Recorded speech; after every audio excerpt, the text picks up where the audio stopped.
লাল chocolate recipe. লাল chocolate সাধারণত red velvet cake বোঝাতে ব্যবহৃত হয়, যার জন্য cocoa powder, baking soda, vinegar, buttermilk এবং অন্যান্য কেকের উপকরণ প্রয়োজন হয়। এটিকে একটি লালচে আভাযুক্ত লাল মুখমণ্ডল কেক তৈরি করতে ব্যবহার করা হয়, যা দেখতে চকলেটের মতো লাগে। আপনি যদি চকলেটটাকে লাল রঙে করতে চান, তবে সাদা চকলেটকেও তেল ভিত্তিক লাল রং মিশিয়ে তৈরি করতে পারেন। রেড ভেলভেট কেক তৈরির জন্য প্রয়োজনীয় উপকরণ ও প্রণালী: ময়দা, cocoa powder, baking soda, vinegar, buttermilk, অন্যান্য কেকের উপকরণ যেমন চিনি, ডিম, মাখন ইত্যাদি। প্রণালী: প্রথমে ময়দা, কোকো পাউডার, বেকিং সোডা সাথে অন্য উপকরণ মিশিয়ে কেকের ব্যাটার তৈরি করুন। ভিনেগার বা বাটারমিল্ক যোগ করার পর বেকিং সোডা, কোকো অ্যাসিডিক উপাদানের সাথে বিক্রিয়া করে কেকটিকে লালচে আভাযুক্ত করে তুলুন। কেকটি বেক করার পর এটিকে চকলেটের মতো একটি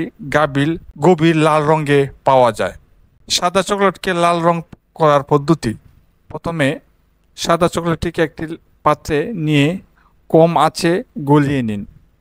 চকলেট যাতে পুড়ে না যায় সেদিকে খেয়াল রাখুন।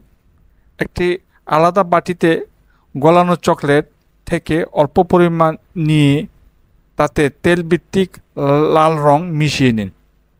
একটি চামচ দিয়ে দ্রুত মিশিয়ে দিন। যদি চকলেট আটকে যায় তবে এটি পুনরায় গলানো যাবে না। কেক সাজানোর দোকানগুলিতে বিশেষভাবে তৈরি করা পাউডার তেল ভিত্তিক রং পাওয়া যায়, যা চকলেটের সাথে মিশিয়ে সুন্দর একটি প্রাণবন্ত রং তৈরি করতে পারে। বাস